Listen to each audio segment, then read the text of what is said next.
In that you couldn't just normally go out and photograph. And the foreground could be photographed through the empty part of the glass. So you're kind of doing a trick photograph in camera effect. And all this had to be worked out with the proper perspectives and lenses and angles and whatnot. Suppose you had a hill that you're photographing, but you need a castle on it, and you don't have time to build the castle. You can paint it. You paint it on the glass. The camera doesn't know that it's only 8 feet away. It looks exactly as though it's on the hill. He could shoot a scene that you couldn't just normally go out and photograph. And the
I drive a Ford pickup because my daddy told me they're built tough. Right, Daddy? Right, and I bought a Ford pickup because my daddy told me they were built tough. Right, Daddy? Yep, and I drive a Ford pickup because my daddy told me they were built tough. Right, Daddy? That's right, yeah. My daddy came to Texas in a covered wagon. I had to learn about Fords on my own. I'm a smart old bird, ain't I? Of all Ford trucks registered over the last 12 years, 93 out of 100 are still on the job. I was Christmas shopping about 40-odd years ago. I saw a man coming across the store with a huge load of presents in his hands and his head tucked over the top. And I looked at his face, I said, my God, that's Walt Disney, my hero. I've always wanted to meet him. I never have. So I ran up to him and I said, Mr. Disney, my name's Ray Bradbury. He said, I know your books. I said, oh, thank God. He said, why? I said, can we have lunch someday in the near future? And then he said, tomorrow? How about that? Tomorrow. When's the last time you heard that? Don't people always say next week, next month, next year? Well, the next day I went to the studio and had lunch with Walt Disney, set out on a card table with soup and salad. His secretary warned me before we went in that he had a very busy schedule. At 1 o'clock I should jump to my feet, shake his hand, and get out. I said, my God, of course. I'm so glad to be here just for an hour. I'll be a good boy. At 1 o'clock, I jumped to my feet, grabbed his hand, said, thank you, Walt, goodbye, and started for the door. He says, wait a minute. I've got a few things I want to show you. So he took me out on the lot. He showed me the new hippopotamus. They're working on a new Lincoln robot. He had to show me that. And the people mover. We came back to the office at 3 o'clock, 2 hours late. And the secretary looked daggers at me. And I said, no, him. I was Christmas shopping about... I want to tell you about Shel Silverstein, author of The Giving Tree, Where the Sidewalk Ends, those weird little books with black and white drawings and twisted little poems that every kid remembers, even if they didn't really understand them at the time. But Shel wasn't just a children's author. He was a cartoonist, a playwright, a poet, a war correspondent, and maybe most surprising of all, he was one of the most prolific offbeat songwriters of the 20th century. He was always drawing and creating, and when the Korean War started, he was sent there to write and illustrate for the U.S. Army military magazine Stars and Stripes. And those wartime observations, laced with dry, absurdist humor, ended up becoming the basis for his writing style. After the war, he joined Playboy as their staff cartoonist, which is how he got access to all kinds of artists, thinkers, freaks, and weirdos. People just like him. But Shel was also a musician, and a damn good one. He played guitar, wrote songs, and started hanging out with folk and country artists. He wrote a song called A Boy Named Sue for Johnny Cash. Cash, which Cash debuted at San Quentin in 1969. It was a big hit for Cash immediately. Shell had tapped into something interesting about this culture. Dark humor, twisted logic, and emotional realism told through a simple story of a man. That was Shell's gift. It was right around this time that Shell started seeing a model that he met at the Playboy Mansion, Susan Taylor Hastings, and the two had a daughter, Shoshana, in 1970. The relationship between Susan and Shell didn't last, but he was devastated when she died suddenly 5 years later of a cerebral brain aneurysm, leaving their daughter to be raised by extended family with frequent visits from her father. Shell took another huge blow 6 years after that, when Shoshana also suffered a cerebral aneurysm, passing away at just 11 years old. This had a profound impact on his approach to writing. He really didn't sound like anybody else. He didn't write like anybody else. He wrote the cover of the Rolling Stone in 1972 for one of my favorite niche bands, Dr. Hook and the Medicine Show, and it was so on the nose that the magazine actually put them on the cover. He wrote Queen of the Silver Dollar for Emmylou Harris, 25 Minutes to Go for Cash Again, and The Taker for Waylon Jennings. That last one might be the meanest country song ever recorded. He was good friends with Chris Christopherson and people who were trying to turn country music into something stranger and more literary. There was no line for him between children's author and hard-living poet. The guy who wrote The Missing Piece was the same guy who wrote Freakin' at the Freakers Ball, and he was fine with that. But when you look at the songs, the poems, and the cartoons, and the plays, there is a through line. It's his irreverent voice, full of equal parts sadness and playfulness. And through that, he reached everybody. It's wild to think of how many people claimed Shell as their own. And maybe that's the point. Shell's work belonged to no one and everyone. Well, what do you do to relax? Smoke marijuana.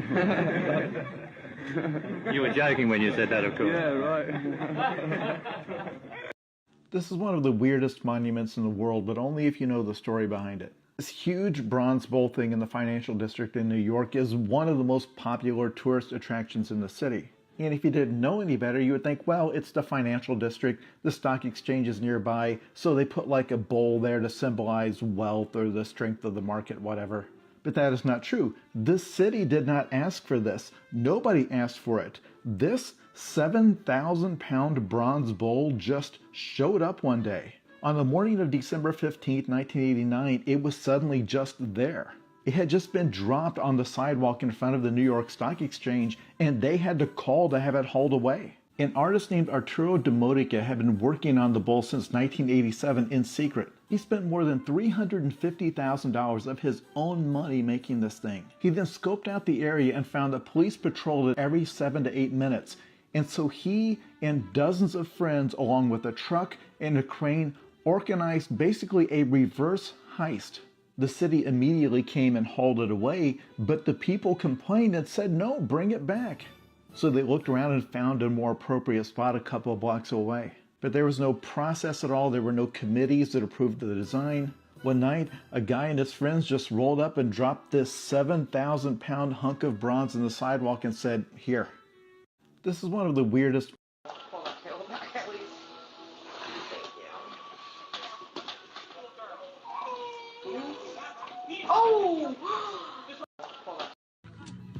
There's something happening here. What it is ain't exactly clear. Oh my god! Oh my god!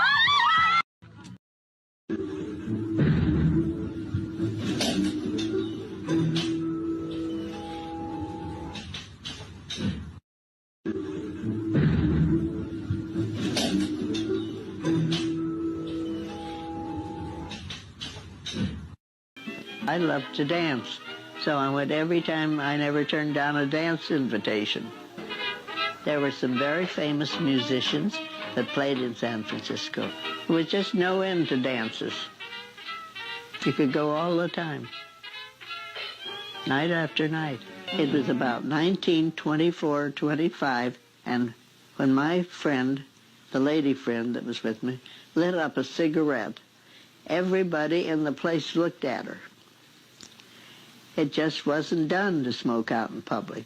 It wasn't considered the nice thing to do at all, you know. And then along came our generation, and we all wanted to smoke, particularly because it wasn't considered the nice thing to do, I guess. Wow.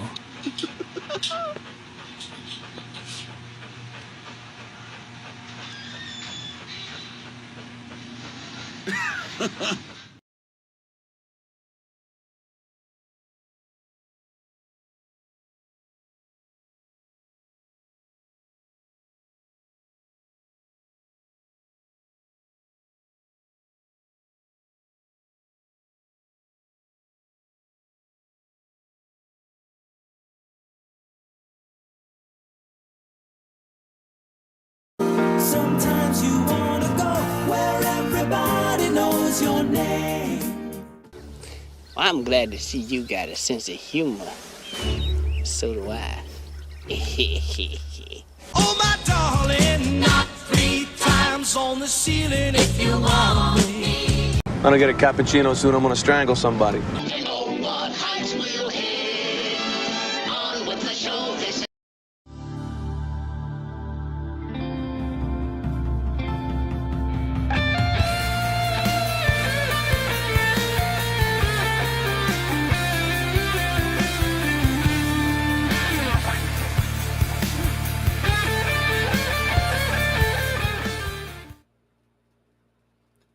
Welcome, boys and girls, ladies and gentlemen, to Doc's Coffee Shop, the podcast that won't rust, bust, collect dust, kink, stink, turn pink, or rattle that seems rainy season for 90 days or your money gladly refunded.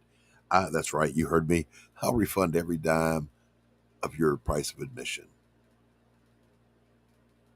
You got in for free, didn't you?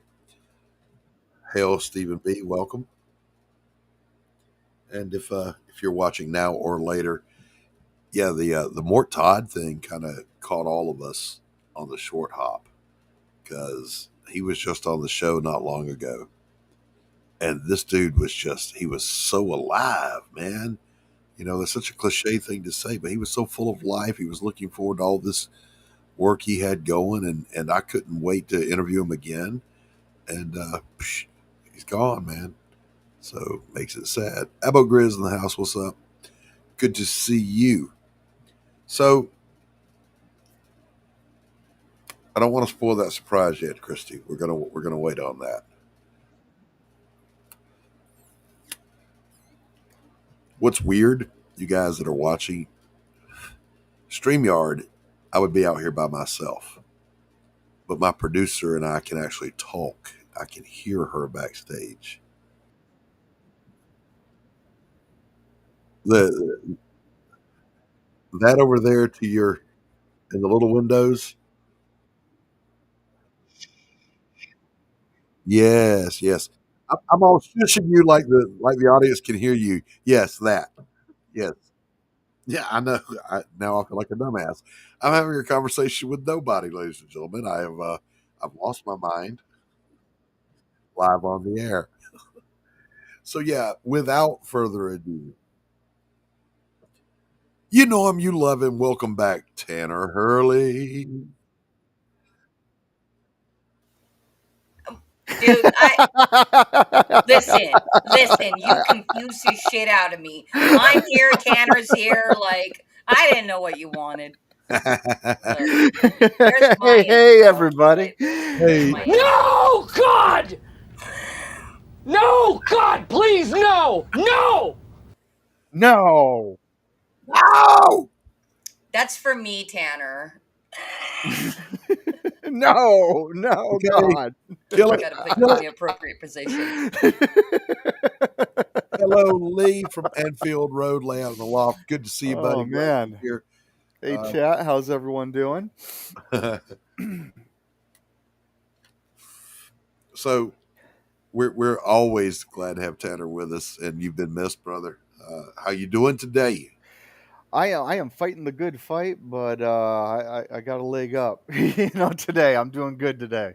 All right, good deal, good deal. And of course, the publisher of the renowned Flip City magazine, Christy, is with us. I'm here.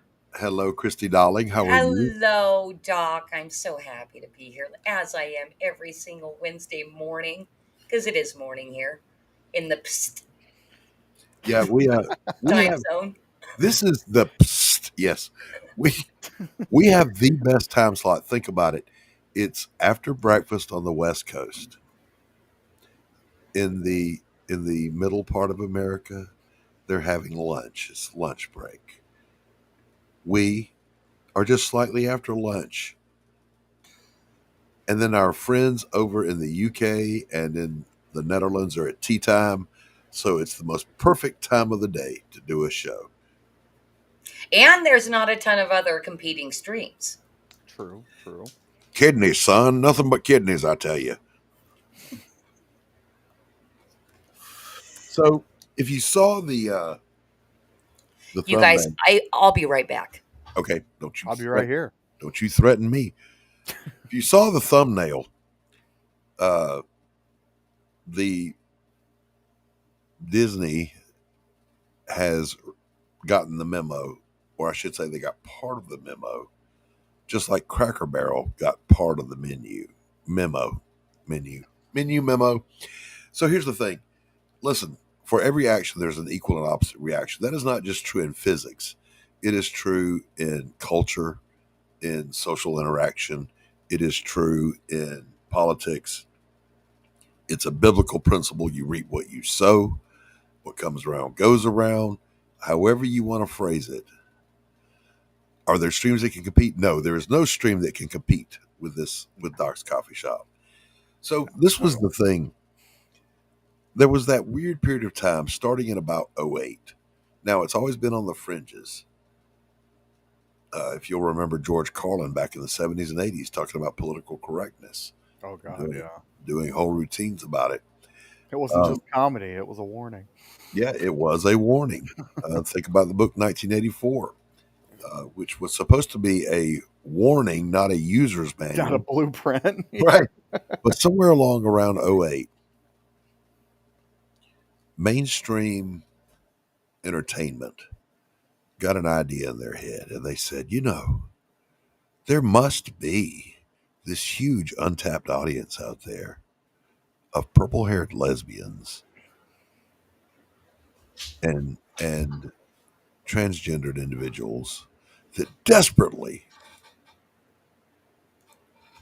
need media for us to market to them.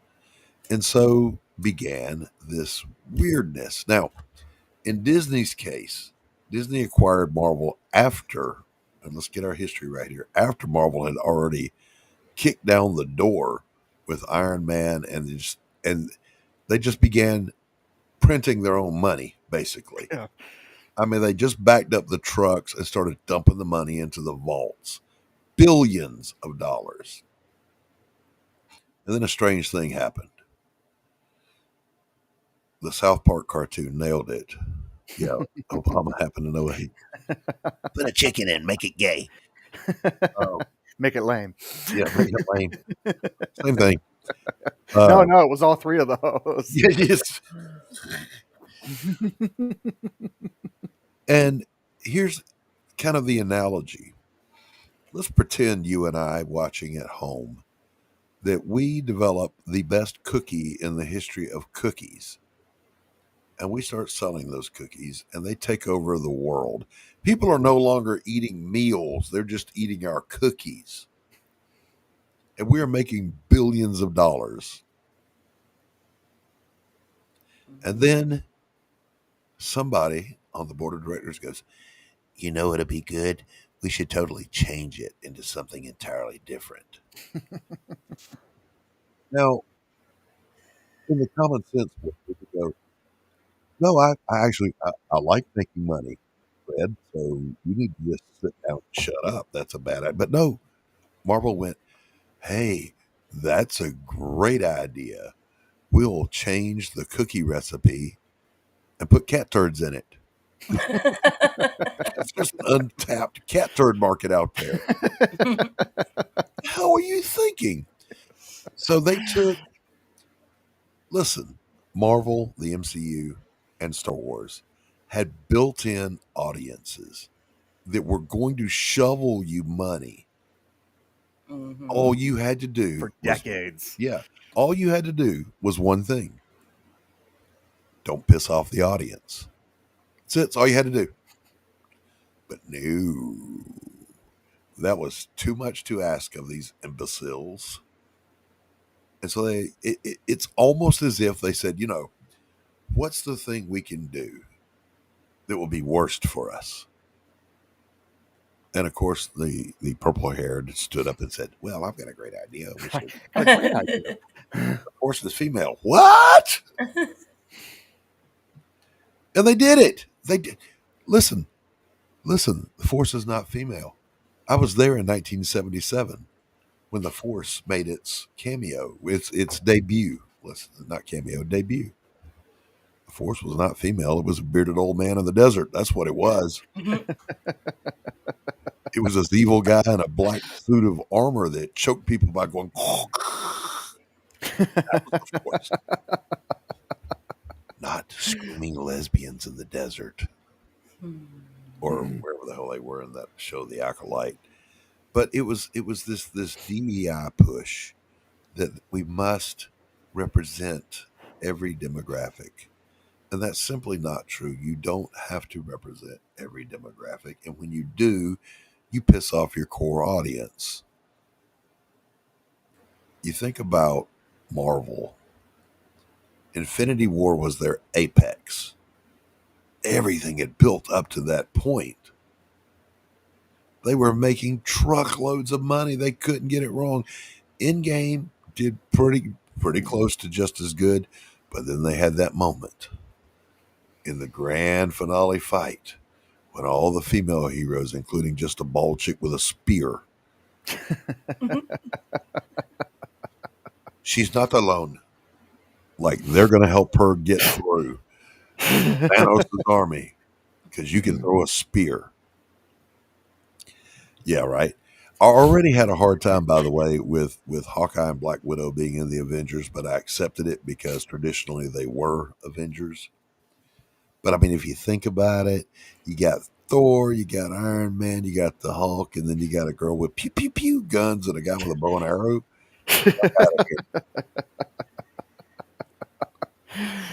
Not really the powerhouses you want defending us from extinction. But anyway, that's where it began. And they went, yeah, let's do some more of that. So then we got what? Miss Marvel, Captain Marvel. By the way, Miss Marvel, let's get female representation and Muslim representation because there's a market that we really need to tap into. I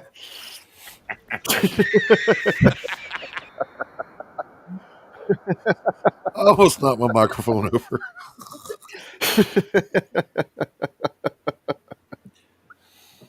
Oh God, what were the other big stinkers? Listen, they were all stinkers.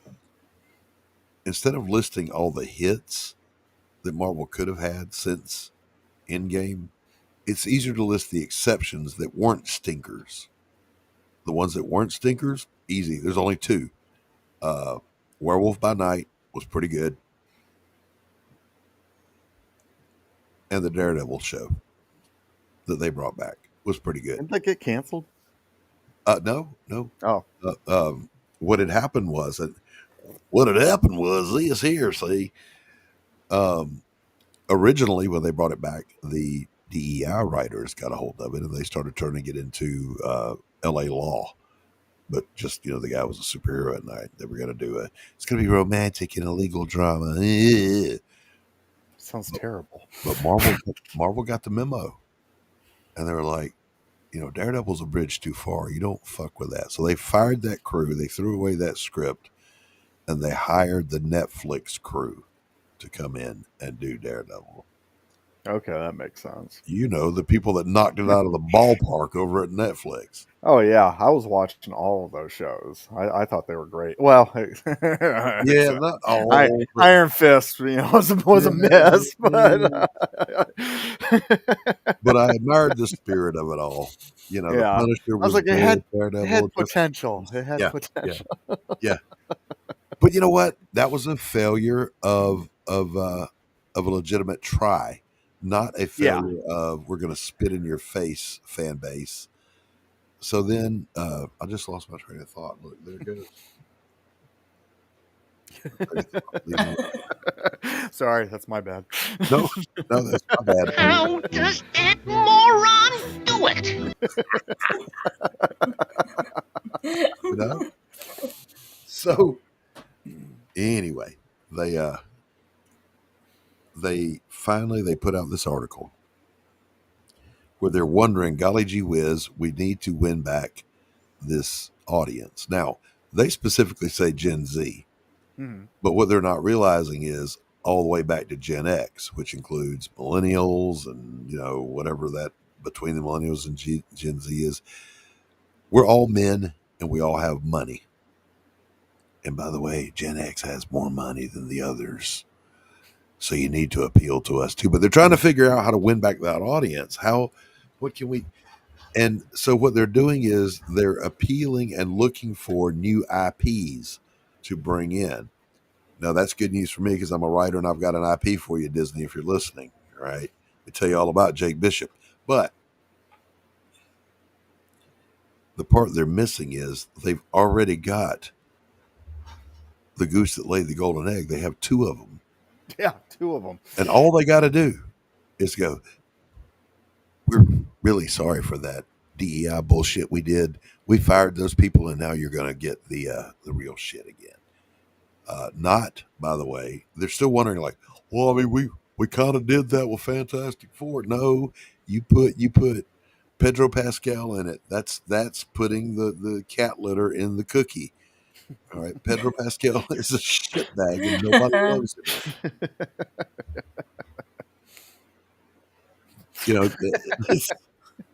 These are the people. They destroyed Indiana Jones. They destroyed Han Solo. They destroyed Marvel. I mean, just get the hell out of here, man. Well, oh, okay. Well, in the defense of Han Solo, I mean, Harrison Ford kind of wanted that years ago. He did. He wanted the death, but he didn't want to be turned into a buffoon. Mhm. And he didn't want Ray to be this genius that knew his ship better than he knew his own ship. This is Han Solo. That's the Millennium Falcon. That's the Millennium Falcon. Yeah. That's his baby. He knew his baby. All right. So anyway, flash forward now. Hey, what's up, Dark Gift? Good to see you. Hey, Anthony. And if you're at home, Anthony, I'll shoot you the link. If you're at work, I won't. No, Abo Grizzly, that's the next point I was going to make. He says, I think they've gone too far. The name Disney is just box office poison at this point. Is it too late?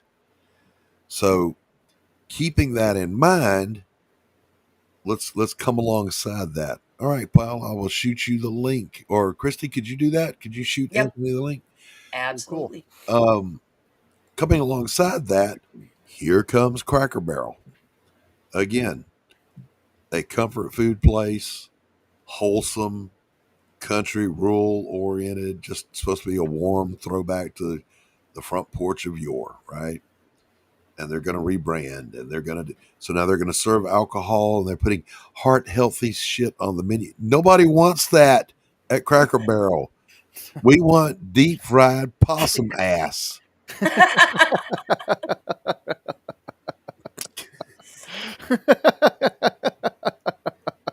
And we want the old man on the porch. Now, Cracker Barrel looked over at Bud Light and went,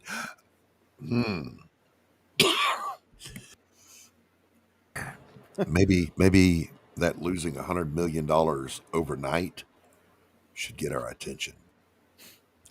So they kind of half-ass dodged the bullet. They went, we've heard you. We're going to leave the logo alone. But they've already changed the menu and they're not going back and they're already redecorating and they're already going to serve liquor. So they've already gone a bridge too far. Now, they already served water that's heart healthy. You're right. Exactly right. Remind me to come back to water later, Christy. Okay. I thought that was our secret. Tree Goblin says, I'm home as French fry, I'm homo. Tree Goblin, stop picking on Anthony or you're going to have to go stand in the corner. No, seriously, I don't care. I was on Anthony's stream the other night. We were just having a good time hanging out. And JD Kirby showed up and he was trolling me hard in the chat. He's like, I hate Doc. And I'm looking at it. I'm just kind of chuckling. I'm like, because JD's good people, you know. And he goes, damn it, Doc, I'm just trolling you because everybody needs an enemy and you don't have any. I'm like, oh, apparently you haven't met all my ex-wives. But anyway, Cracker Barrel kind of sort of got the memo. They may still survive and come out of this on top, because basically what's going to happen now is some of us older folks go, okay, you heard us, you changed the logo back at least, we'll give it a shot. And if you still serve country fried steak and some green beans, we'll be good. And then the crowd that you think you're appealing to that will never show up, the vegans who want to come in with their pierced noses and their purple hair, they're not gonna come. But it's okay, because now I'll get a margarita with my country fried steak and go. So they may survive, is what I'm saying. But, Beam Review, by the way, is loaded up with some. We had to downsize. There were too many Cracker Barrel memes. It was going to be a Cracker Barrel show. The internet lost its mind. Now, I will say this: I should have brought this up, Christy. The Blaze wrote an article about the MAGA right bizarre meltdown over the Cracker Barrel menu or logo change. To which I started to write a letter and respond, but I didn't, because then I remember they're left and they can't read. But it's basically this, boys. Pay attention to what I'm about to tell you. We have drawn a line. You will not take anything else from us. Not in pop culture, not in culture, not in society, not in politics. Fuck you. You pushed us too far. And now every little thing you try to take from us, we're going to push back hard. You want to know why we got sideways about our logo? Because fuck you, that's why.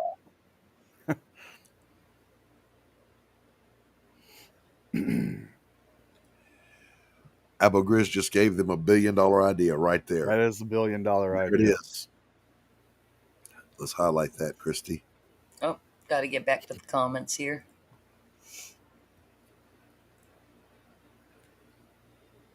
If they serve their alcohol in little mini moonshine jugs with X's on them, that's the home run.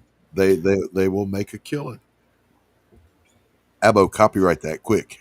Get that Appalachian love, but not too much Appalachian love. We don't want cousins marrying cousins and shit. Yeah. I did not say that. I'm just kidding. If you're out there in the Appalachians watching, like people in Appalachia tune into my show. Do they have internet there? They do. They do. As a matter of fact, I will tell you this, complete transparency. There are 2 channels that I watch, and they're related to each other. Celebrating Appalachia and the Presley Girls. They're a family, and they're devout Christians, and they are good people. The girls are twins, and they sing gospel music, and they document their life in Appalachia. And then the mom does all things Appalachia. She shows you how to cook skillet cornbread in the oven. That's what I'm talking about. Hey, Anthony's here. Yeah, see, but I wasn't going to let him in until he gets on camera, because, Oh, sorry. I have standards. Okay. Get on camera, DG. It looks like his internet's super low, too. Okay. He's got Appalachian internet. He's got Appalachian internet. But I don't expect the Appalachians to tune in any more than I expect downtown Hollywood to tune into my show. Right? Yeah. All right, there's Anthony. Bring him on in here. Wait, hold on. She's Let's see trying to find something here. horrible to play for him. Yeah, I don't know what. We don't have enough, like, mean stingers. Stop it. Get some help. Stop it. Get some help. What up, Anthony? You're muted. Good talk. Yeah, I don't know why it's showing my internet like that. I'm hardwired in. Please explain it to him, Christy, what I'll go through. It'll tell me low Wi-Fi strength. I'm not using the fucking Wi-Fi. I'm hardwired. Last week's show was a disaster. It was bad. It kept disconnecting me, and I'm like, what Wi-Fi signal? Literally, computer here, modem here. They're connected. Yeah, like more like soft wired. well, I mean, they're using the Wi-Fi icon as your, you know, because people recognize it as internet connection. So it should, like that's so weird because I was just, I just used mine last night, Yeah, or the night before or whatever, and like on Talk Studio it gives you the little icon also, so you can see internet strength, and it's always at 100. Yeah. I think EV Mux is fucking with you. No, I used to get this on StreamYard also. Yeah, well, that's you then. I don't know. I'm talking about me. It's all about me. It's all about me. So, Anthony, is it too little too late for Disney? Yeah, I was just about to listen to 2 videos referring to, like, I guess Disney must have made some kind of like announcement or something about they did men or whatever. I haven't heard it yet, so I don't know. I don't know what the context is. So they have, as far as what I was able to glean, they have canceled a boatload of projects. That when they release the Mandalorian movie, that's going to be it for a minute while they regroup. Now, well, I think some of it was in response to the San Diego Comic Convention that had guest appearance from George Lucas. Basically called him out without calling him out, saying, right. You know, Star Wars was meant for boys. You know, it's a little boy's fantasy. There's, you know, there's that, and the fact that they had to settle with Gina Carano. Oh yeah, that too. You know, nothing will get you to read the tea leaves like somebody taking a few $1 million out of your pocket and going on top of theirs. What, three bombs that absorbed all the cash from Lilo and Stitch. Yeah. So the days of these DEI movies, and then their only real money makers have been remaking their old cartoons into CGI live stuff. And even those are bombing. Even those suck. They are barely making more than the cost of producing them. But, I mean, I didn't need to see that Lilo and Stitch. I've got the movie, the cartoon, and it's better. Better. Did anybody here see that? The Lilo and Stitch live action? No, samples. My wife was going to take my daughter, and then my daughter's friend went and saw it, and she came back to my daughter and spoiled the ending. And my daughter was like, he was a big fan of the original cartoons. Was like, well, that's not what it's about. You know, Ohana means family, and she does family the exact. You know, I'm not going to spoil it on everyone, but you know, it's nobody gives a damn. Well, I'm never going to see it. Ain't nobody here gonna watch it. Yeah. Oh, okay. Well, I mean, basically, they you know, she leaves. You know, the big sister leaves Lilo and Stitch to go pursue her college ambition, which I'm sitting here as a father of 4, that's going to college, and I'm like, and I'm still here for my family. I didn't have to leave them to pursue my ambitions.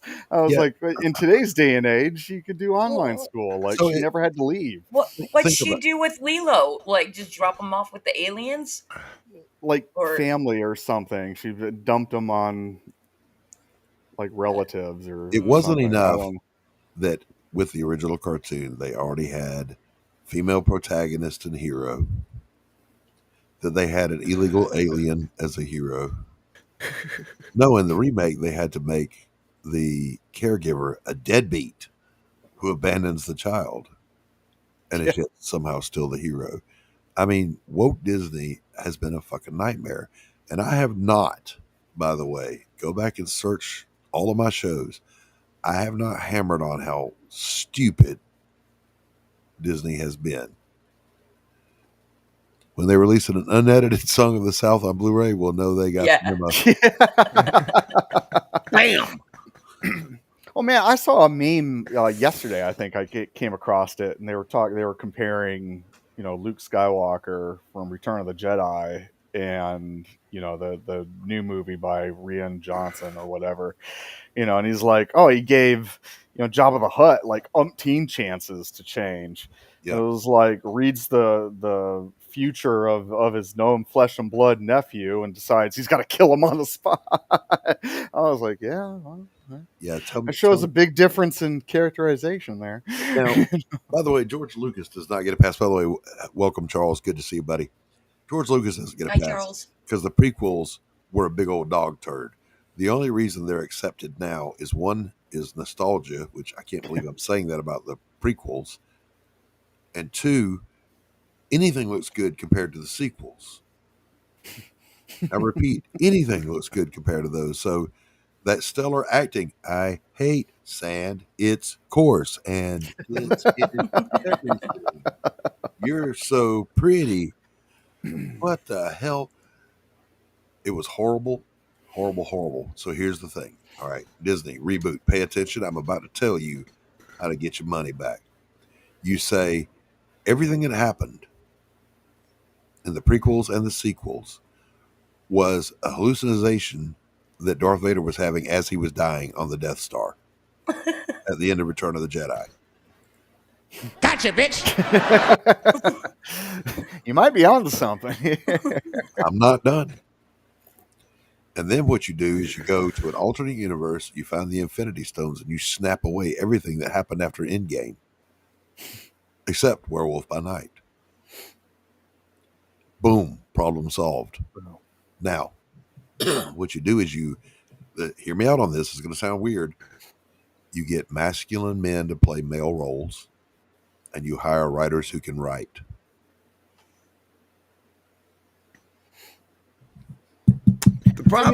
The problem with Star Wars, the reason why I don't think it'll ever come back, ever.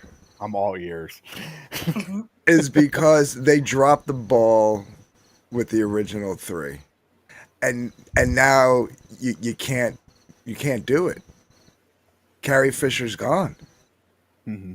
There are like more than half of them are gone. No, but I mean, Harrison Ford's still alive, and Harrison Ford's there, yeah, but I mean, right, like so. No. Even if you rebooted it with Doc's idea, you can never have those three on screen again. And right. they didn't have all three of them on screen in the sequels, right? And it's just like you're never gonna. That's like for like diehards, like that's a wound too deep. You don't heal from that. Like I'll tell you what, because I was definitely a diehard Star Wars fan. Like I'm just huge into Star Wars growing up. I mean, and then into my adulthood and everything. But I'll tell you what I was looking forward to was the idea of a galaxy far, far away that we had never seen before. Not the Skywalkers, not the Solos, not Vader. I wanted to see something all new. And I thought, man, this is how they're going to do it. I was like, not only am I taking my kids to see, something new, but I get to experience what my folks experienced when they saw Star Wars for the first time. Something all new. But at this point, I saw A New Hope 2.0.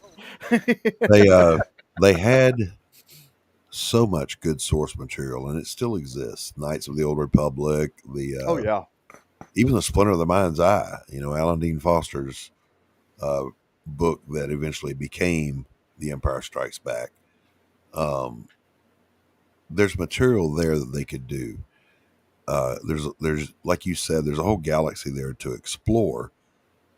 They're going to have to, if they're going to save it. Now, Abbo says they need to just sell it, and I agree with that. Imagine being George Lucas and buying it back for pennies on the dollar that you got for it. I mean that. But again, George, you're not off the hook. Okay, I saw the prequels and they sucked. My son swears by them. Daddy, he had to become Darth Vader. Yes, they just could have hired someone that could act. That would have been good. There could have been more Darth Vader. Yes, there could have been more Darth Vader and Darth Vader. Jesus. But anyway, they would just have to, if they're not going to sell it, they're going to have to go, and they'll never apologize for what they did. because that's admitting wrongdoing. But they can just pretend it never happened and start making good stuff. Same thing for you, Marvel. And by the way, Star Trek, you're not off the hook. I'll get you on a different show. Fuckers.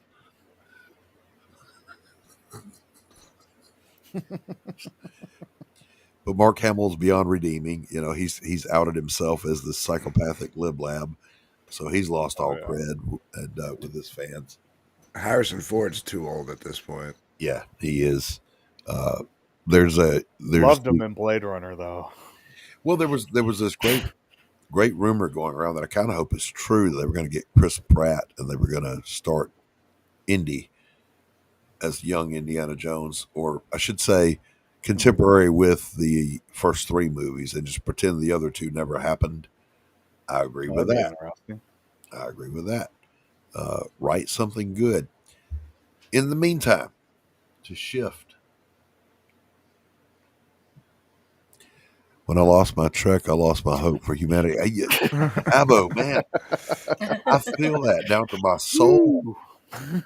But the Berman era of Star Trek, and I don't want to dive too deep into Star Trek, but I'm sorry. I know there are people that love it. When they launched DS9, Joe's Truck Stop in Space, that was the stupidest. The name of the show is Star Trek. Trek is to voyage and go places, and you're going to do a show about a truck stop in space. That's the opposite of what Star Trek is. And it was stupid and it was poorly written. And the only thing that saved it was importing characters and ideas from the Next Generation show. And then it became a hit. Sorry, that's just the way I feel about it. But anyway, I say we reboot that shit. Well, not reboot. If you want to save it, there's the Enterprise B, whose stories have never been told. You give that a 5-year series, you do the 5-year mission of the Enterprise B, and you call it good. All right, getting off of Star Trek, because I don't want to go there. Saving that for Darren Wagner, the ultimate Star Trek nerd. Yeah, Star Stop 9. I'll tell you what they need to bring back: Stargate. Stargate was the shit. It was all right. It was all right. The TV show? Yeah. Hardcore nerds love that shit, Anthony. No, because things that happened, like they had good continuity. Like things that happened in like season 2 had ramifications in like season 4 and 5 and all that kind of stuff. That's what I liked about it. Like it was well written. Well, here's the other part of the if anything you only watch 70s, 80s TV now, says Tree Goblin. You're damn right, man. That shit makes sense. I still put it out there that Columbo was the best detective show that ever existed. Prove me wrong. Change my mind. Columbo? Yeah. Columbo's good. Yeah. The only show where they show you who did it and how they did it. The show is about how Columbo figures it out. It opens with you see the murder. You see the bad guy. You see the steps he takes to cover it. And you think, God, how's anybody ever going to get through that and figure it out? Mm-hmm. It's just one other thing, sir. That's how. What about Kojak? No, not as good. Kojak, not as good. Come on. Telly Savalas sucking on a lollipop, looking all cool and shit. That whole gag, well, they actually brought all those together like the Defenders at one point. It was Kojak, Cannon, McLeod. Remember McLeod, the cowboy? Blah, blah, blah, blah, blah. They brought all of them together, and all of them together couldn't figure the shit. You know, they're trying to solve it. Columbo walks in and goes, "There's just one thing you overlooked." Solves it for him. Yeah, Columbo was the shit. That one gimpy eye looking at you, one eye looking somewhere else. I don't know. Jessica Fletcher. Ooh, no. See, that's a bridge too far, pal. It's a bridge too far. Let's put a chick in it and make it gay. Come on. Magnum PI even was like I think there's like some subtext where Magnum PI hooked up with Jessica Fletcher in that crossover. No, you didn't know the story on that? It turns out Magnum was her adopted nephew. Oh yeah, she was the biological mother, but Magnum was adopted by someone else. I don't know. I'm just making that shit up. Oh. Here's the thing. IPs that could save Disney. We're going to speculate on this for just a moment. But first, we're at the 1 hour mark. We're going to take a little break and we're going to play some trailers for our friends. Hang with us, boys and girls. If you need to, go refresh your beverage, and we'll be back after these messages. We'll be right back.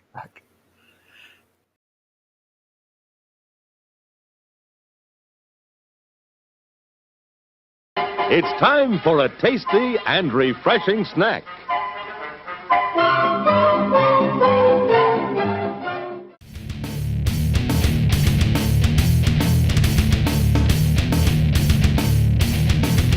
Tastes so good. Cookie. I will eat them up. Cookie. Cookie. I will eat them up. Cookie. Cookie, cookie, cookie. Cookie, cookie. Cookie, cookie. Cookie, cookie. Cookie, cookie. Tastes so good.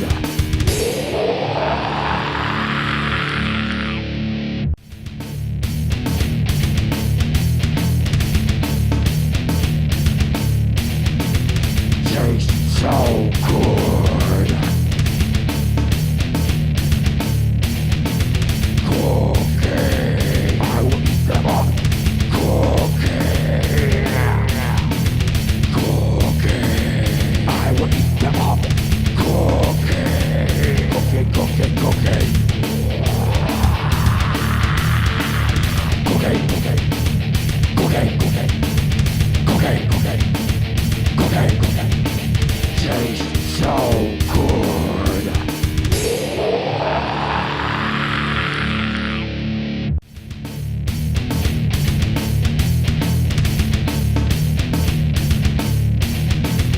Tastes so good. Cookie. I will eat them up. Cookie. Cookie. I will eat them up. Cookie. Cookie, cookie, cookie.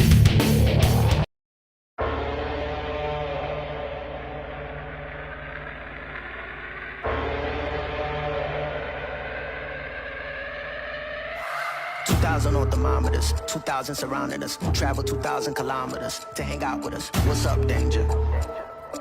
What's up, danger? Hey, didn't know they doubted us. Makes it that more marvelous. Sign them up, cause ominous vibes and I get synonymous. What's up, danger? Hey, don't be a stranger. Cause I like high chances that I might lose. I like it all on the edge, just like you. Hey, I like tall buildings so I can leap off of them. I go hard with it no matter how dark it is. I'm insane, but on my toes. I could keep the world balanced on my nose. I had a slumber party with all my foes. Now I wear them like a badge of honor on my clothes. If I'm crazy, I'm on my own. If I'm waiting, it's on my throne. If I sound lazy, just ignore my tone. Cause I'm always gonna answer when you call my phone. Like, what's up, danger? Like, what's up, danger? Don't be a stranger. What's up, danger?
average Americans are turning into conspiracy theorists at an unprecedented rate. Flip City Magazine was created for new converts to aid in their in-depth research along the path of absolute truth. We offer the hardest-hitting news and opinion, delivered uncensored in print directly to your door. Display proudly on your coffee table, or hide discreetly under your mattress. Flip City is the magazine they don't want you to see, much less read. Subscribe to Flip City Magazine today. And we're back. We're back. By the way, I failed to properly introduce our fourth panelist here today. This is Anthony Romano. He is the publisher of Dark Gift Comics, my publisher, so be nice. He's an accomplished writer, artist in his own right. He's a musician and an aspiring luthier and a master bartender, a man of many parts. Everything that guy just says is bullshit. Thank you. I hate you all. My intro was sincere. Christy pushed that button. I didn't do it. Doc said he wanted me faster on the buttons, and I'm like, okay. That was good. Pew, pew. Pew.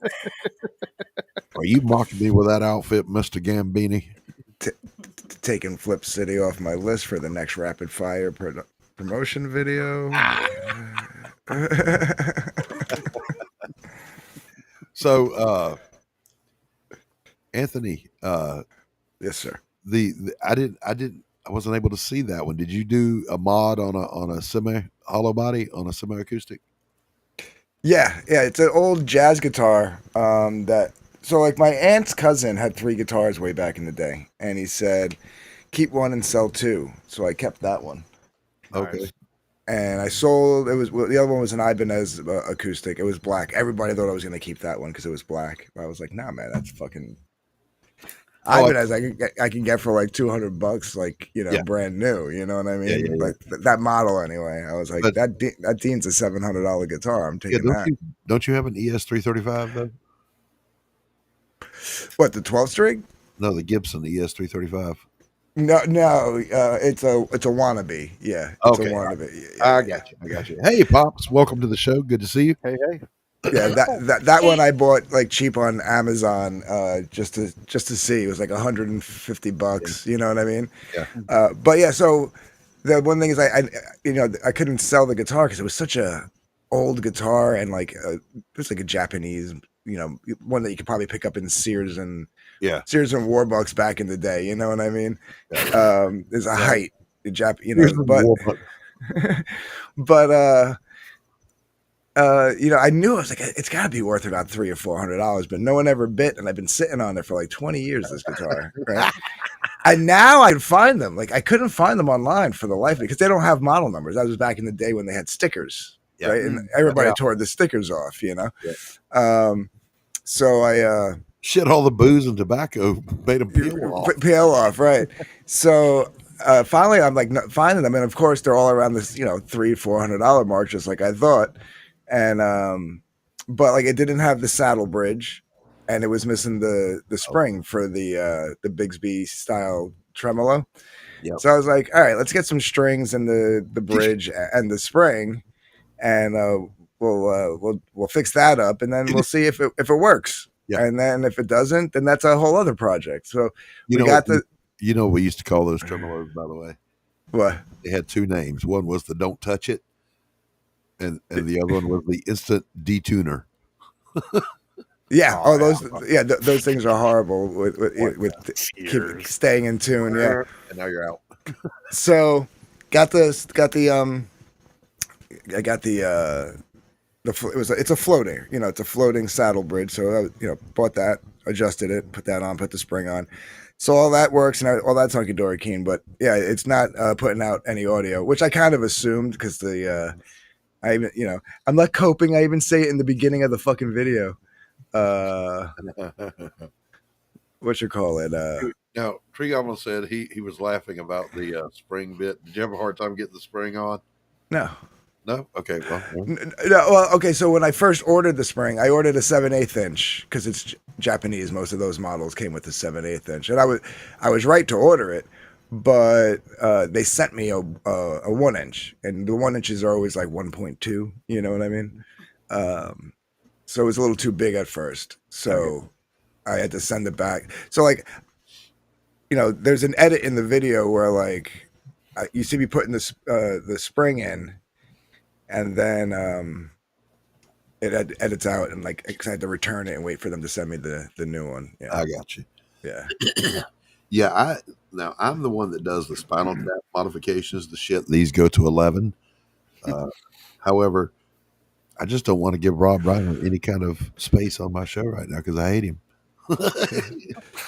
Even though Spinal Tap was genius, not going there. I don't know what Street Goblin's like. His thing with my videos, like I fix my one guitar, it fucking jams out. That's what I use to fucking do the last day of the band. He's just busting your chops. Yeah, he's Tree Goblin being Tree Goblin. So the topic that I threw out there before the break, boys and girls, if you're watching, Disney has said, they didn't really say they're like sorry but not sorry. So they're not talking about changing their direction with the MCU or Star Wars, other than pulling back on the quantity of what they're going to release. So I think they still have not yet gotten the memo that it's not the quantity. You're wrong when you think that there's superhero burnout. There's not. There's bad superhero burnout. Hello? Can I get an amen from the amen corner? Amen. But they're saying now, their pleading is actually we need some IP that'll bring in that audience. And I jokingly said my Jake Bishop stuff would be great, and it might be, but I don't really write adult noir for kids. Mm-hmm. So what IPs, what books have you read? What TV shows, what comic books, indie comic books would make for good IPs for Disney to pick up if they were going to do it right? Let's hear it. if they were going to do it right, indie comic books. I mean, a damn dirty thing. Yes, Jake Bishop. Done in the style of the Wonderful World of Disney, like Saturday night, live action movies, like the Scarecrow and stuff like that. That could either be like a movie or it could be a series. I would want it to be. I mean, I want movies, obviously, but I'm okay with it being an animated movie if it's done right, if it's done really well. I will say this: the one credit I'll give Marvel, I hated their What If series. Like when Storm flew in with Mjolnir and said she prayed to the All Mothers, I threw my remote control across the room. Fuck you! But the animation was amazing. So if you want to animate Jake Bishop like that, I would let you. But what I was going to say was, right off the top of my head, Bone by Jeff Smith. Ooh. Animated and done right. No, I don't think Tim Vigil's Faust would fit. That's going to be a no. But thanks for playing. I think Jeff Smith's Bone would be good. Oh man. And I think getting a hold of I mean, how many years of Cerebus could they run? I don't think you could do Cerebus. You could. I just watched something like Cerebus was controversial.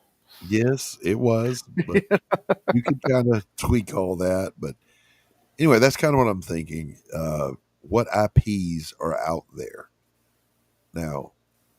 Anthony, you were thinking for a minute. Where'd you go? What do you got? I mean, we're talking indie space, right? Yeah, or books that haven't been major IPs yet.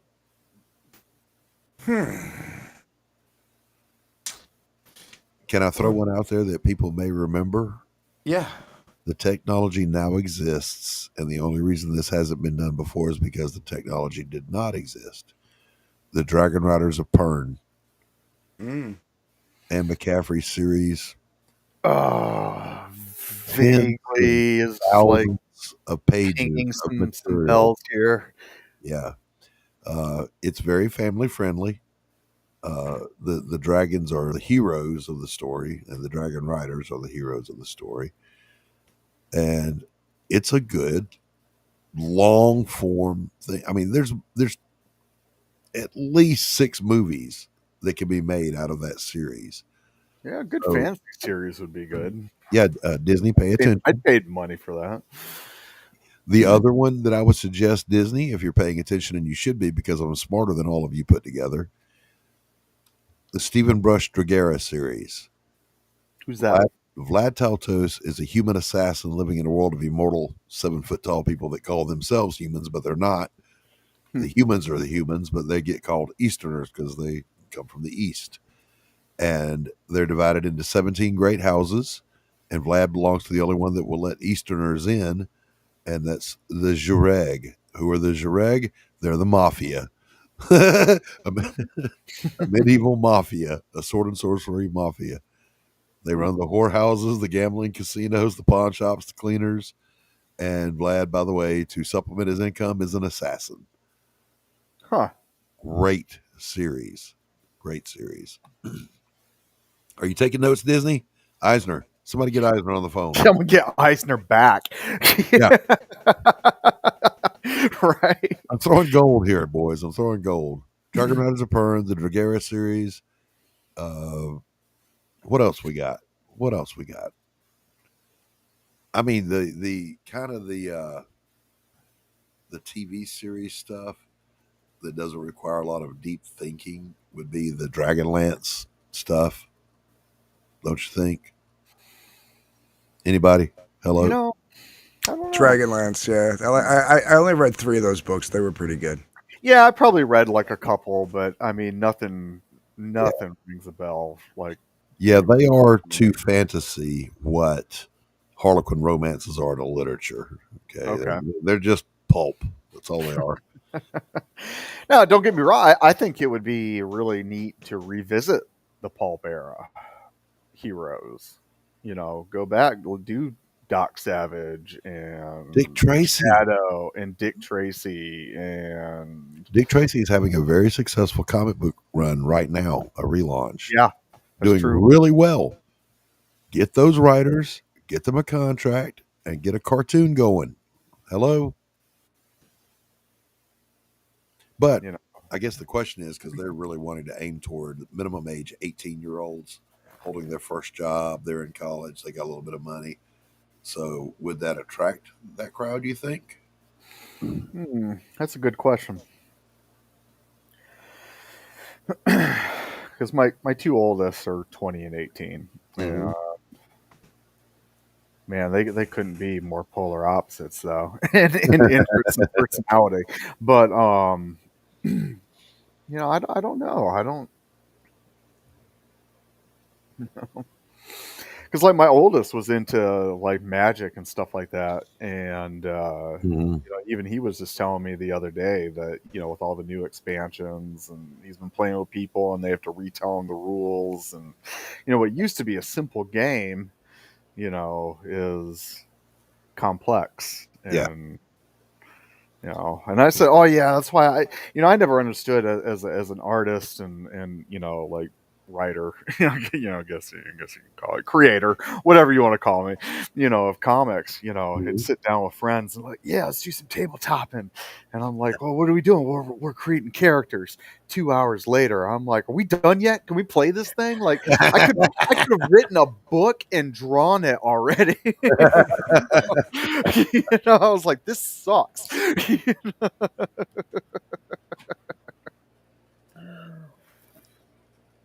You know, so Christy, you mean to tell me you've never read a book that you thought, hey, this would make a great movie?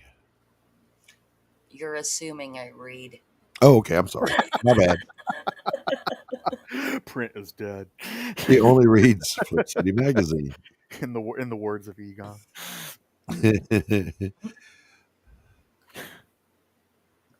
Mike Waringo's Telos would make a Yes. good all ages animated film. I don't know that one. Oh, it was a fantasy series that came out. It was an Image book. I want to say it was a cliffhanger, if I remember correctly. But yeah, that's a good one. His passing was tragic because he could have done a lot with that. Okay, put a 1 in chat if you think Disney should hire me to be their new director of programming. Yeah. Oh, absolutely. Hey, Doc, just because we mentioned chat, I just wanted to say what's up to Pilled by the Rabbit and Ghost Pepper over on Pilled. Hello, Pilled, Ghost Pepper, and By the Rabbit. Welcome. Glad to have you guys. Pilled by the Rabbit. Pilled by the Rabbit. Yes. And Pilled by the Rabbit dropped a 1. All right. Fantastic. Yeah, just, I don't know why they don't do these things. It's so easy. It's common sense. Just hire me, I'll fix it all. I'd like to see Chris Pacello's steampunk. There's nothing steampunk. Like, if you really think about it, like in the world of like animation, television, movies, nothing's really been explored. Right. In the steampunk There realm. was one, The Nevers, but it was Joss Whedon, and it's when Joss Whedon stepped on his dick, so they canceled it. But it was really Never good. saw that one. It was really, really good. I was going to say something before that one. We were talking about Telos. And there goes that train of thought. See ya. And it's gone. And it's gone. I'm out here winning friends and influencing people. Yeah, I was going to say, here would be the first hard and fast concrete move I would make if Disney hired me. You guys ready? Get Gina Carano on the phone. I want a show developed for her immediately for her character. From Star Wars? Yes. As they were talking about doing that before the whole lawsuit went down, the firing. Right. You could not send a bigger signal to say, we're sorry we've been assholes. Here's the woman you all loved and rooted for to whoop our asses, and we're giving her a show. Yeah. Well, they in their statement they said we look forward to maybe finding working together again in the future or whatever. Blah blah blah. Right. And who knows if she'll take it, but yeah, she will. She will if the money's good, and the money would be good because she's Gina Carano. She's the woman that beat the shit out of Disney. Thank you, Elon Musk, for helping her do that. By the way. Yeah. Because it was always. This is what I thought was hysterical. Think about this for a moment. We're Disney. We got more money than just about anybody. Elon Musk has entered the ring. Oh, damn it. Sick 'em, boy. Anyway. Anyway, that's a good thing. Yeah, they should immediately get Gina Carano a series or even a movie. Who cares? Get that girl a project because she's wildly popular. And get good writers. Good writers. Look, I have met so many talented writers in the indie space, Anthony. I don't know about you, but a lot of them, right? Oh, yeah. Let me bring in my own crew. And we're going to write some shit. We're going to write some stories. But yeah. So other Star Wars properties that you could do, wasn't Knights of the Old Republic, they decided that's not canon. They keep going back and forth with it sounds like, but I can't tell nowadays, the difference between, AI and real reporting and all that kind of stuff now. Right. It seems like I'll see something and I'll get excited and then I'm like, oh, that was fake news. Oh no, it was Heir to the Empire is what I'm thinking of. That's where. Oh yeah, they made that one non-canon. Yeah, but that was about Luke and Leia's children when they got married. But then they changed it to Luke and this other girl, Jade, somebody I forget who. Mara Jade. Yeah. There you go. There's your next movie. Make it happen. Because Star Wars technically should always be the story of the Skywalkers. So let's just pretend Rey never happened. Doesn't have to be the Skywalkers, though. But if it could be and it was good, let it be. I mean, it does, technically, you're right, Tanner. It doesn't have to be, but I mean, the heart of the franchise was the Skywalker story. Oh, yeah. I mean, I'm not gonna lie. I mean, Luke was the shit. I mean, who didn't run around with a stick or a cardboard, whatever, pretending it was a lightsaber, Right. And a tiny white robe. Yeah. Now, I will say this: Andor was actually a very good series, and of course, it ties into Rogue One. But that has no future because we know how that ends. Yeah, we know how that ends. There's no suspense here. You can't build suspense for the character of Andor. You know he's going to be there on whatever the hell that planet was, where they steal the plans of the Death Star and they die. Right. So you can't build any suspense. But having said that, they've done it. It's been a pretty good show. Yeah, the only way you can do something like that is kind of like what they did with Luke in a more like the first movie in New Hope, where he was like the audience's eyes. So like you're meeting all these other characters, you're meeting Obi-Wan, you're meeting Chewbacca, you're meeting Han Solo through his eyes. So you have to use Andor in that capacity. Like he's your the audience's eyes, and you're meeting all these other characters, and they're really the main focal point of the story, and build suspense around those characters and jump off to a new IP. Yes. Right.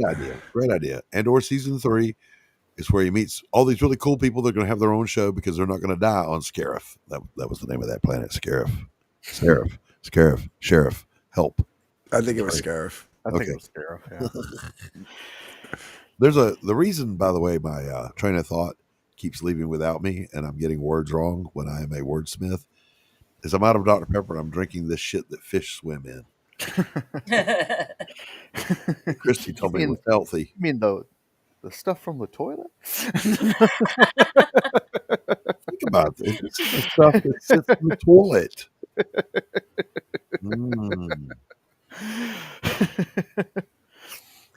But Christy was chastising me yesterday for not drinking enough water. And the irony was, I got up this morning and I grabbed a Dr. Pepper, and it was the last one in the case. And I was like, See, during this show, I've killed almost this entire cup of water. you've been bluffing. I thought that was coffee. You lost your cred. I finished my coffee. So I switched to water. My coffee. Hey, you guys, just to let you know, over on Pilled.net, we're getting rated by Madness Comic Network. Hail the Madness Comic Network. Hello again, Ghost Pepper and Munkin' Drunky. Drunky and Madness, of course. I love it. By the way, I did put my suggestion in the poll because the Madness is launching over on Roku big time, and they need a slogan. Oh, yes. So I dropped one in there. Suggest one of your own. Mine is by creators for creators. Oh, I like that. Go over and vote for it so I'll win some free shit, will you? There you go.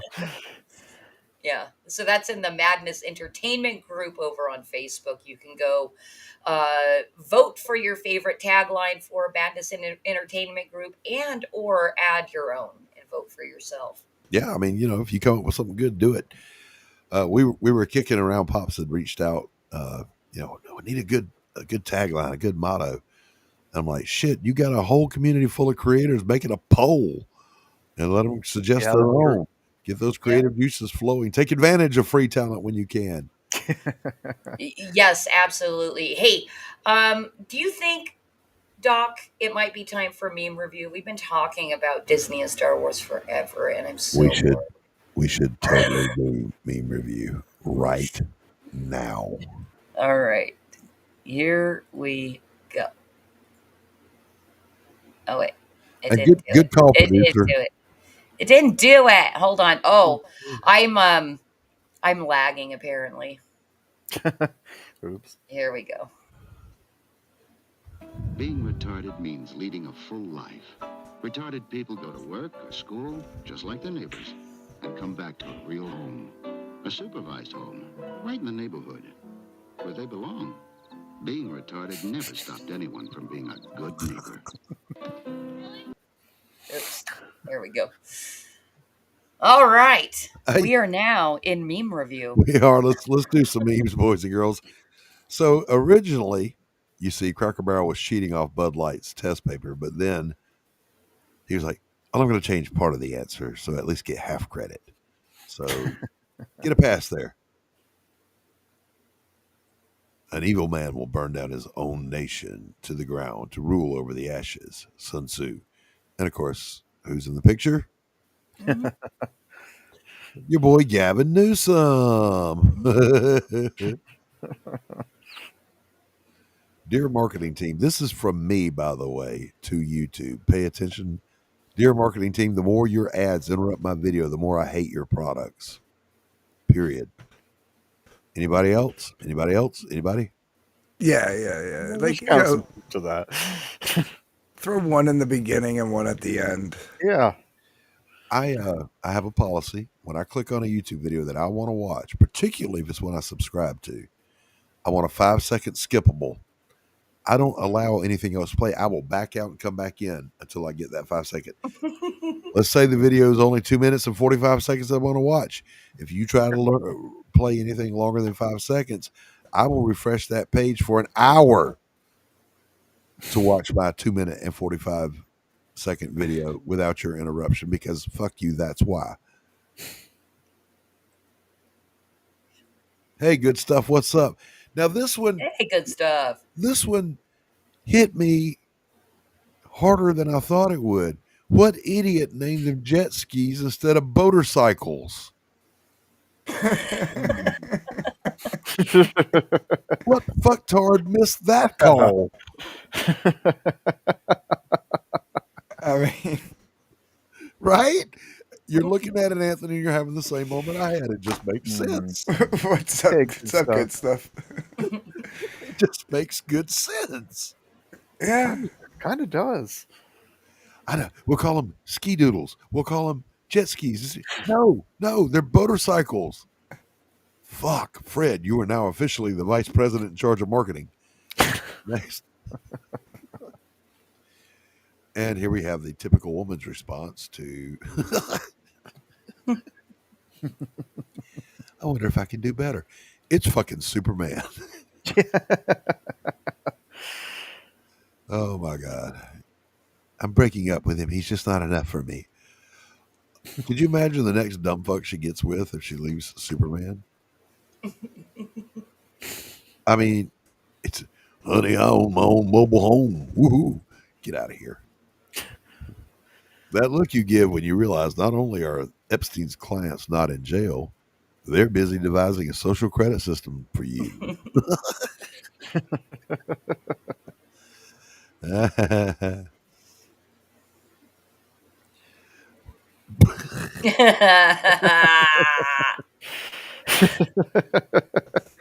That works on so many levels. All right, we got Uncle Ben. We got the Land O'Lakes, Aunt Jemima.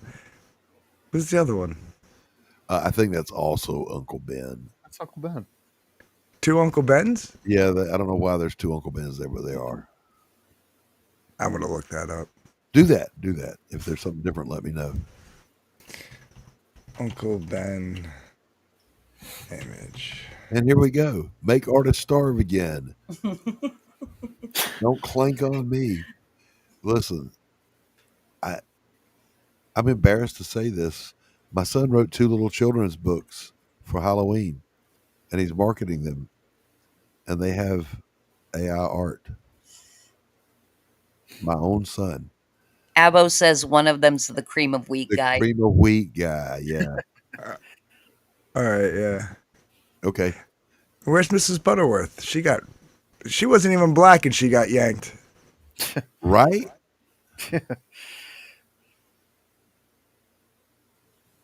Now this speaks to my heart, boys and girls. See, the grammar's terrible here. It says I like a bacon cheeseburgers.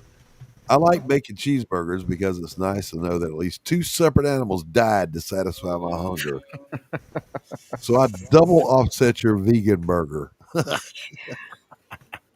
I could go for one of those right now. Man. Ooh. I bet alcohol was involved here.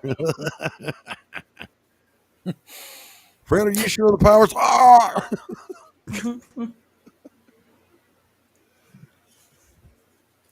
Sometimes you have to kill a fly with a sledgehammer, and it's not just about that fly, it's about the other flies that are watching.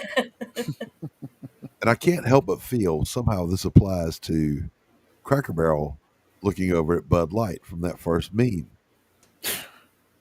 It wasn't just about Bud Light. It's about every company that's thinking about doing something stupid. She will defend Scotland, will you? Now, have you guys seen this? No. There's a I do have it lined up, and we can watch it after meme review. okay, we'll do that. But there's a story here. This girl is going to go down as a legend at this point. Heck yeah! But we will touch on that topic. We don't have time. We're running out of time, Christy. I know. This is a long coffee shop today. I want to know where she got the hatchet because that's badass. Yeah, seriously. Well, and she had them on her. I mean, did she run home and grab them, or She did. Apparently, this import to Scotland was harassing two kids, one 12 years old, one 14-year-old. The 12-year-old went and grabbed a hatchet and a big ass knife and came back out, and she was yelling, "Leave her alone. She's only 14 years old." And the little girl went to jail, not the stalker. The little girl. I think you got that backwards. It was the 14-year-old defending the younger sister. No, it wasn't. The one with the hatchet and the knife is the one saying she's only 14. Leave her alone. we'll watch it after this. Yeah, because and all confirm. the reports are saying it's the 14-year-old that got arrested. Maybe it was. I could be wrong. But there's a fund to get her a lawyer, says Tree Goblin. Good. I am broke as hell, but I will donate $1 because this girl's a hero.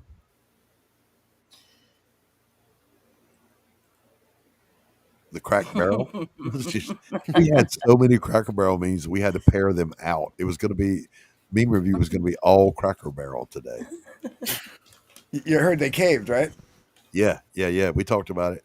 They only partially caved. They said we'll keep the logo, but we're still going to keep the vegan options and serve alcohol. So, Also, hello to Satire for Retards over on Pill. yes, hello, Satire for Retards. Good to have you. That's the guy that made our new thumbnail. Well, that's right. All right, Spicy Meme of the Week. We have a competition going between Christy and I. You're not going to know whose is whose, but we have the Spicy Meme of the Week. So far, Christy is winning 2-0. That is true. We will be bringing up the leaderboard just to show off my score again. But so you'll get 2 choices here, you guys, for spiciest meme of the week. And the poll will be in the chat on Christy's channel. Yeah, on the YouTube, the Flip City YouTube, and I'll drop the link to that channel for anybody on any other platforms that want to go over and vote in the poll. And we'll keep the polls open until we get ready to sign off, and then we'll select a winner. So, choice number 1. This one is called Cracker Barrel's only hope at this point. Sydney Sweeney. And then there's AI is crazy. You're right. And then there's the Ding Dong and Twinkie mashup. And Senator Meow says they're selling Twink Dongs at the grocery store now. Right. Delicious Twinkie cake covered in Ding Dong fudge. This one has delicious Twinkie cake not covered in chocolate fudge.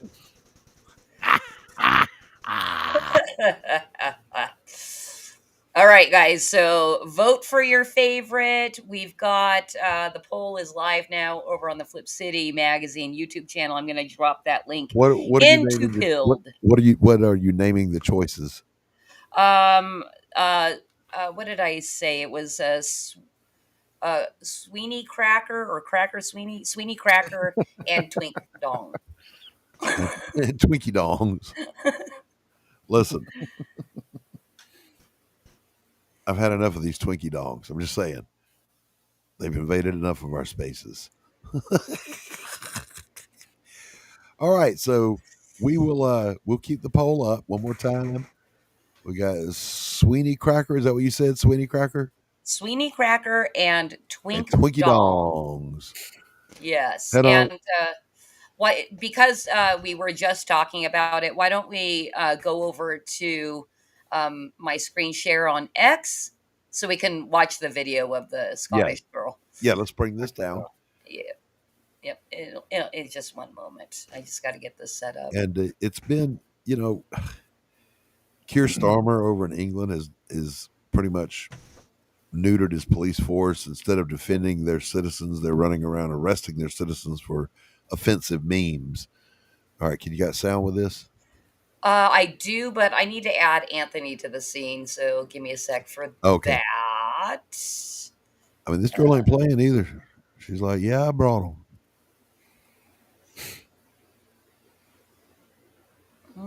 But keep in mind now, here's the context you're not seeing. They must have been stalked and harassed so much that she had time to go home to Dad's garage and dig out something to defend herself with.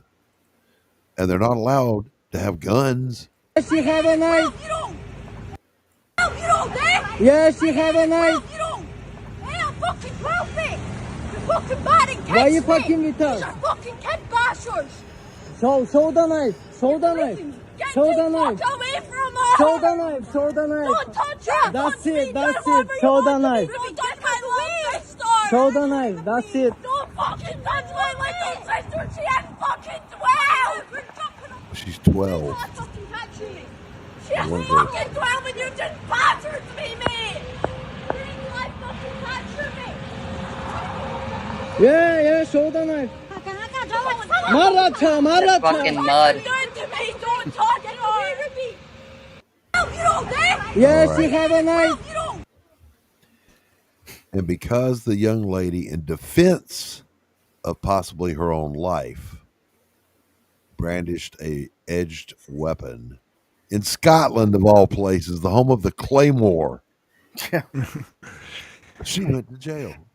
That scene from Braveheart rings a little different now. The freedom speech, right? It does. It does. They not only can take our freedom, they can have our land. have their way with our little ones. Yeah, they can See- have our land and our women. Well, and that's the thing. These imports, they know that the system right now is set up for them. So they do this bullshit. So they can keep being predators.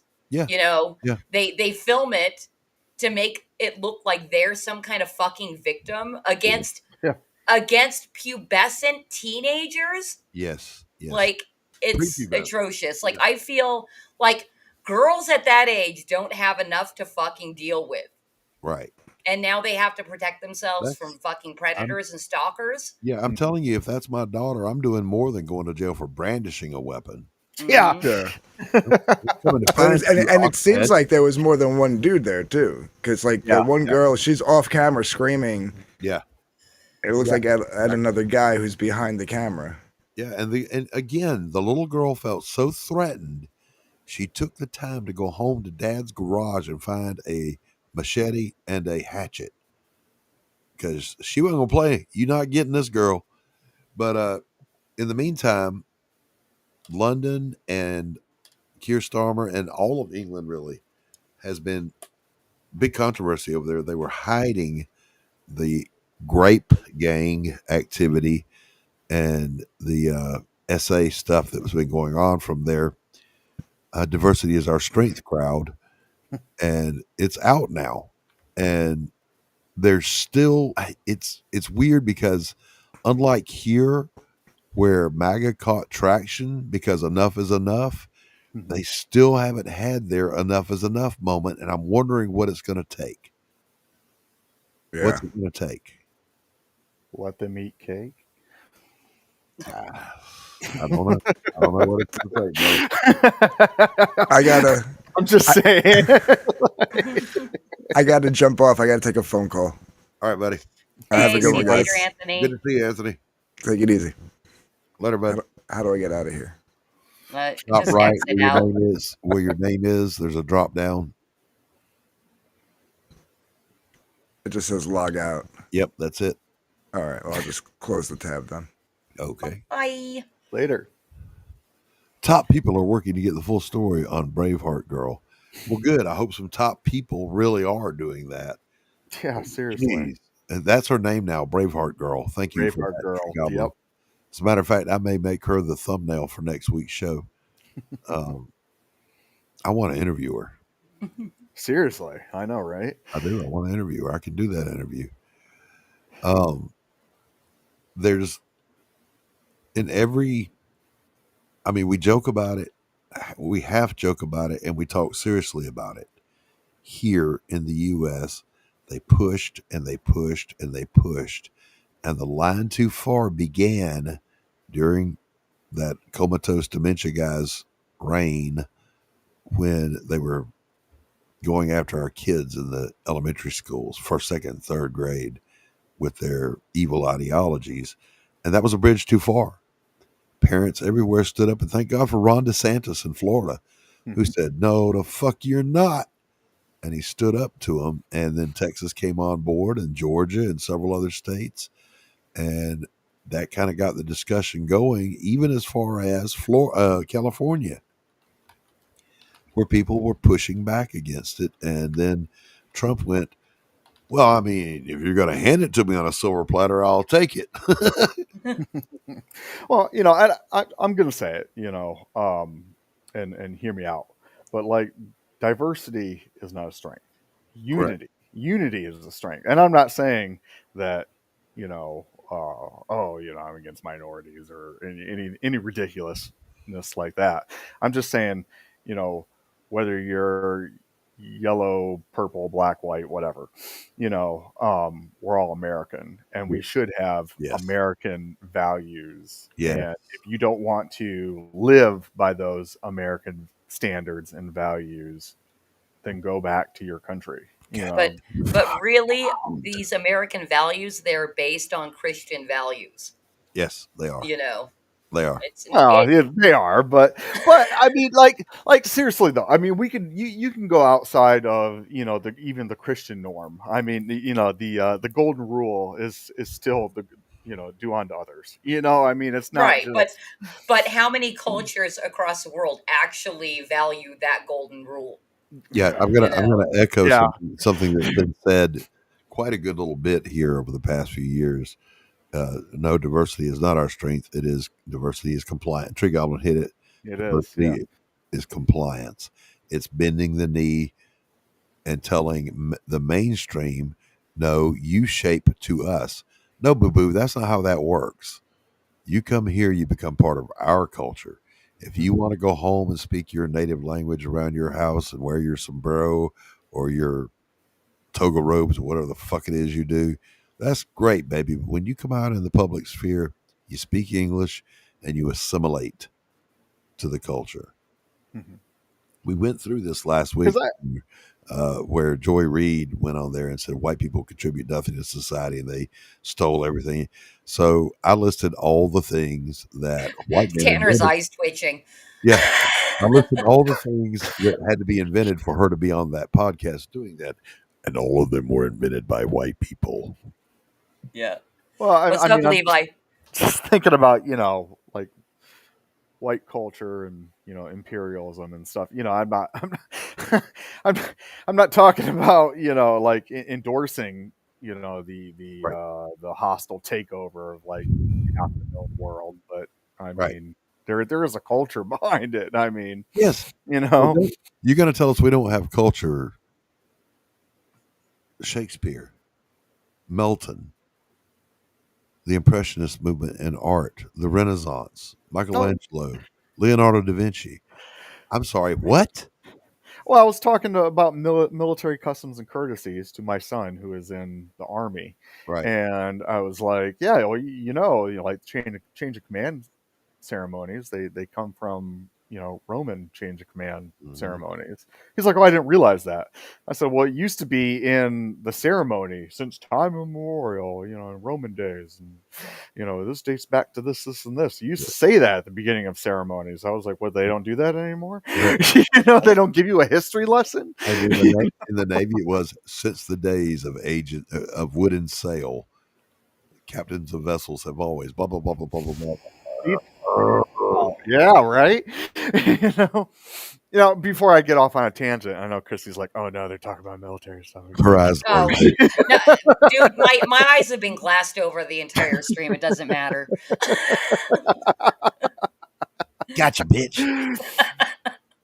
Oh, if it isn't nerd culture, it's military culture. God, I hate these guys. Hey, listen, I'm just glad that I'm like earning my keep by producing now. You guys can talk.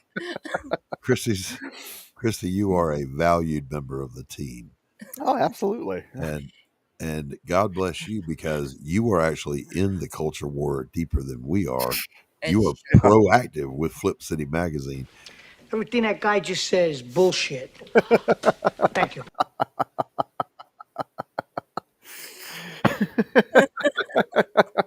I really like dropping that one on you, Doug. Because I've gotten to be involved in some Flip City stuff now too. The stream, you brought the entire stream to our Flip City Magazine YouTube channel. And that's true.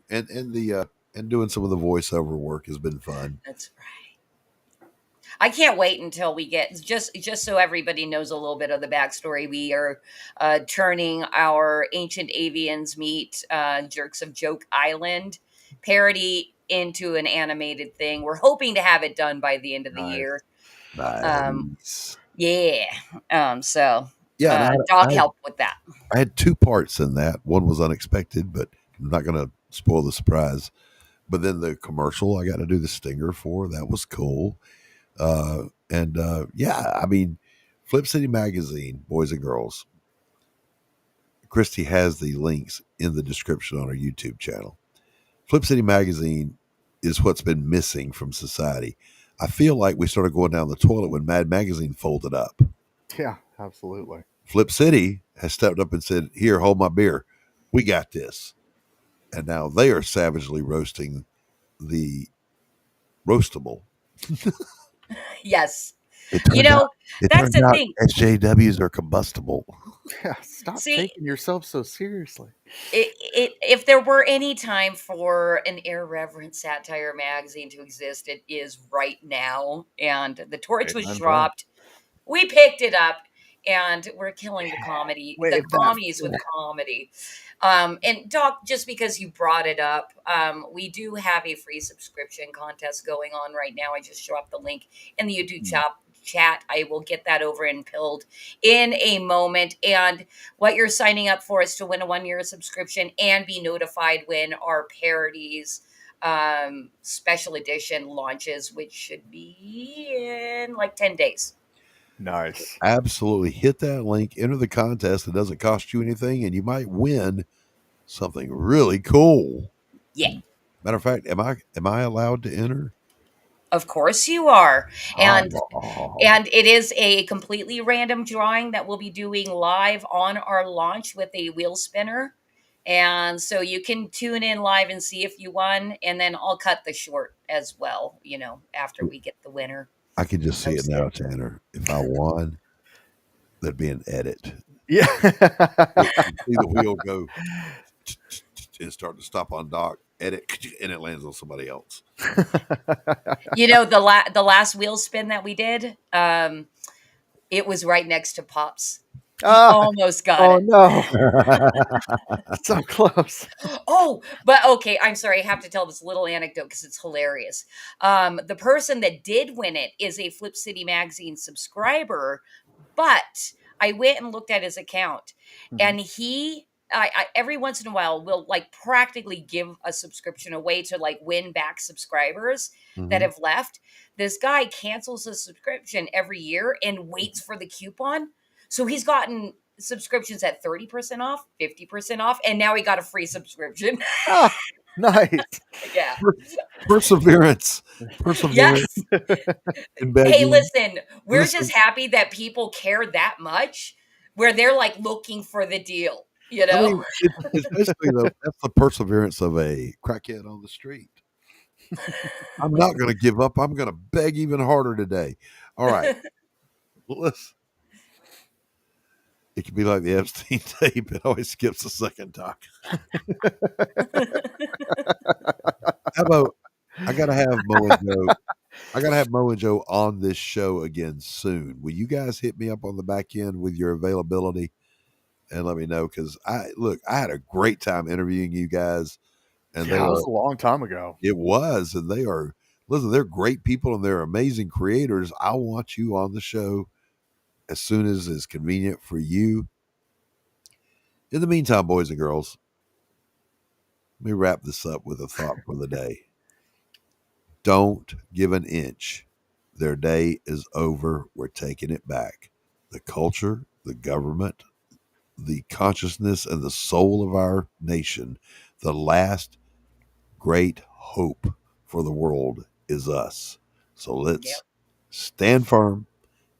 Take no more of it. If they send you to a sensitivity training for DEI, you tell them, no, fuck you, I'm taking that day off. And I'm not even kidding. Yeah, so Doc, we're wrapping it up, but we do still need to pick the spiciest meme of the week. Can we Let's go back? do it. Because I think we got a couple new viewers that did not see the meme review. So let's Okay. get back in here. And here's your two choices of the spicier meme. We've got Sweeney Cracker. We're not telling you. Sweeney Cracker, this the is. last best hope of Cracker Barrel. That's right. And then we've got the Twink Dongs. And this is an ongoing competition between me and Doc. I am currently in the lead. You never know whose meme is whose until after we close the poll. So we're going to be Correct. closing out the poll here in I don't know, what do you say, 20 seconds ish. So head over to YouTube if you're watching on Pilled and go vote in that contest. The link is in the chat. And if you're on YouTube, vote for your favorite spicy meme of the week, and then we will update the leaderboard. Which, by the way, you guys have seen the memes. So let me turn this off so we can take a look. She's gonna bring up that hateful ass leaderboard.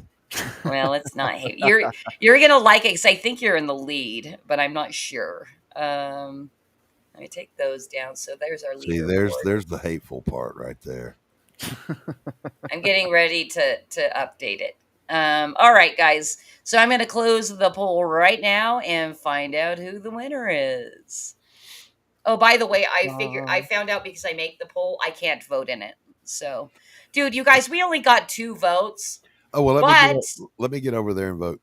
Nope, I already closed it. Oh, damn it. But Doc, you got 100% of the vote for the Sweeney Crackers. All right, awesome. So this is a real competition now. And with that base hit, the Braves are back in the game. Thank you to the 2 people that voted. Jeez, fucking lazy chat. Yeah, I know, right? Guys, after I chided them, we went down to 3 viewers. You know what? We need to start posting that poll on Twitter the day before. Yeah, that's a good idea. And then also on the show, and then we'll tally them both. Okay, we'll do that. Well, the thing that sucks with Twitter is you can't do image polls. Oh, well, you can. And you can't put the image in the chat. You can do that. We can do it that way, or we can use that one. What is it? The straw poll? Yeah, the straw poll we can do. We'll figure something out. Yeah. In the meantime, boys and girls, thank you for tuning in to Doc's Coffee Shop. We meet here. Look, it's the middle of the day, in the middle of the week. We're just having a cup of coffee, sharing some laughs, talking about the issues of the day. And we love to have you here with us. If you missed the show and you're watching it later on rerun, well, you're just as welcome as anyone else is, but we'd really like to see you live. Yeah. So on that note, I don't have a signature sign off, so it's gonna be this. See you around, folks. Okay, bye. Bye. Look, I don't mean to be rude, but I'm tired of talking to you. And don't think it hasn't been a little slice of heaven, because it hasn't. Well, what do you know? I finally got the last word. Good night, everybody. And you can just kill it whenever. Quitting time!